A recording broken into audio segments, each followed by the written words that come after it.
Coming up, he's turned the Sioux Falls Washington girls into a perennial power. And now Nate Malchow is giving us a rare look behind the scenes. And the Dickinson Trinity boys scored a statement win over our holiday break. We'll talk about what that means for the Titans. All that plus a visit from Calling All Sports' Mike Henriksen. Coming up on this edition of Varsity Sports Now. How's everybody doing? I'm Jay Elson alongside Jason Ander. It is 2013. That means mid-season time in high school hoops in both North and South Dakota. Cannot wait to see what happens come March. Yeah, some of these teams have already played their second half of their season. They've already gotten 10 games logged, and now we really find out who's going to step up. You know, the early part of the season in December, teams are trying to figure out the rest of their team, how they stack up against the competition. Now we're going to get some really true battles going on. All right, we start tonight in South Dakota girls basketball. As we said, Nate Malchow has built a powerful program at Sioux Falls, Washington, winning 2 state titles over the past 5 seasons. He also happens to be one of the most accessible coaches in the state, something he proved recently by giving us a rare look behind the curtain. Here now is the sights and sounds of Warrior Hoops. Nothing like a city game. Let's go. Let's go. This is why we do it. This is why we do it. This is why we do it. Nothing like a city game. Let's go. Come on.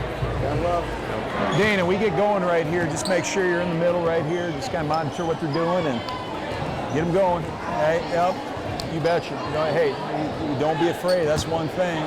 New coach right there. You see something right there, you go talk to him, okay? You go talk to him. You don't need to come to us all the time or anything like that. Talk to Schleck. You see anything out there scheme-wise or whatever, but just communicate with him. Get him going. Big one tonight. Let's go. We're even playing Chicago warm-up music for you, man. See, this is one you'd recognize right here. Okay, everybody up now. Everybody up. Okay. We've done enough sitting right here. Okay, we know our matchups right here. We're starting out in 23, okay? Playing 23 regular. Let's get after it, okay? Know your matchups. The shooters, number 32, okay? 10, 34, okay? Keep 10 in front and don't bail her out on the drive, okay? Good solid defense on Darby right there, okay? Give her enough room to contest, but don't let her get by you, okay? And communicate. Box out 54, be strong, use your legs, keep them off the glass, okay? Dominate that part of the game. We get the rebound, look to push, and let's play up tempo. Come on in, let's go.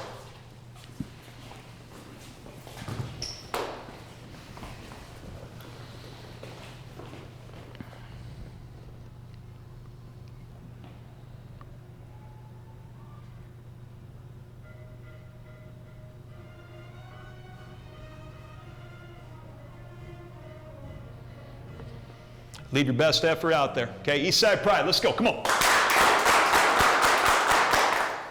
Warriors on 3. 1, 2, 3. Whoa. Let's go. Let's go. Let's go. Let's go. Let's go. Come on. Come on. Come on. Come on. Let's go. And it is really fun to get that inside look at what goes on the bench, what gets said in the locker room before, during, and after games. Yeah, we're on the sideline a lot for football and for basketball games, and we don't even get that kind of access to see what happens in the locker room, what they're talking about to the assistant coaches, so that's always a good look. Well, that was a win for Nate Malchow and the Warriors over Sioux Falls Lincoln in that piece there, but it was all preparing them for one of the biggest games of the regular season in South Dakota girls basketball, and that was the rematch between Mitchell and Washington. Of course, these two teams met in the state tournament last year in the championship game. Mitchell won a close one, and the Warriors had circled that date on their calendar ever since. Yeah, they not only lost in the championship game, which we all talk about, they lost in the regular season game as well. They made some adjustments in this game, and they came out with a pumped-up crowd. I mean, it's always fun, especially in a girls' basketball game, to play in front of a full house because they don't get to do that often. And the electricity, I mean, it was evident in the Warrior gym that night. And it all started when Emma Hansen got it started off with a couple blocks in the first quarter, got the crowd into it. And that, I think, changed the Mitchell psyche a little bit. They didn't go inside. They were settling for some mid-range jumpers, even some three-pointers, and they really pushed the Colonels out of the lane for that first half, and that really made a difference. Even though they were going into halftime losing, Mitchell had the lead. In the third quarter, it really came down to fouls, and Mitchell got into foul trouble. Washington took advantage, made their shots at the stripe, and in the end, they proved they're one of the best teams in the state, maybe the best team in the state. Well, and a couple of numbers that stand out. You mentioned that three-point shooting. Mitchell, 3 of 15 for the ball game, and that obviously hurt them. Washington on the other side didn't take as many, but they were 4 of 7, hit a couple of big ones late to kind of put it away. Well, that was exactly right. The shooting percentage overall for Mitchell, I mean, they're going to look back at this game film and say, man, we missed a lot of easy shots. We missed some three-pointers we should have made. Macy Miller came up with her 16 points and 12 rebounds.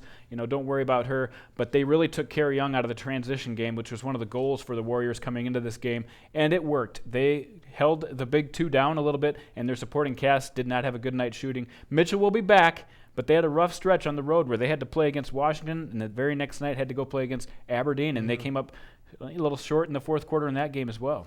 Well, the final score was Washington, the winner, 59-49 over Mitchell. Takes us into our Class AA power rankings, and no surprise here, the Warriors moving to the top spot, followed by Aberdeen, who beat Mitchell the very next night.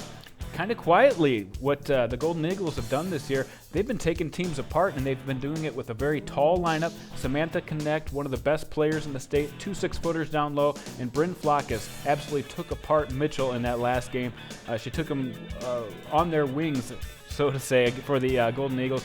And I'll tell you what, that is a team to be reckoned with. They don't have a regular season matchup with Washington, but between Washington, Aberdeen, and Mitchell, I mean, go at it. It'll be a fun playoff. Well, if it continues to play out like it has, everybody will be just fine waiting to see that one at the state tournament. So right. Moving into Class A girls now, St. Thomas More continues to lead your power rankings at this point, but Pine Ridge is really making a case to challenge the Cavaliers for that top spot. They are 10-0 to this point. Well, I'll tell you what, a lot of times you look at Pine Ridge and you say, who have they played? And it's true, they don't have quite the competition on their schedule some of these other teams do, but they've put up 200-point games this year.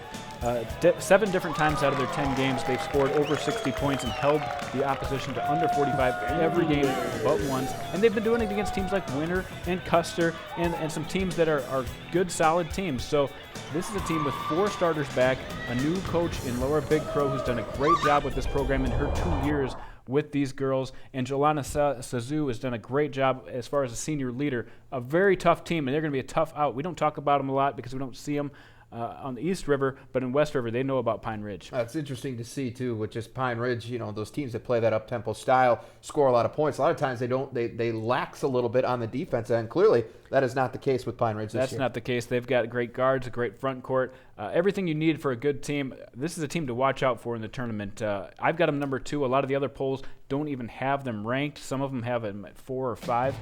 I think this is a very tough team, maybe one of the best in the state. All right, well, have the Pier boys reached a turning point? Calling All Sports, Mike Henriksen will be in to give us his thoughts on that when we come back.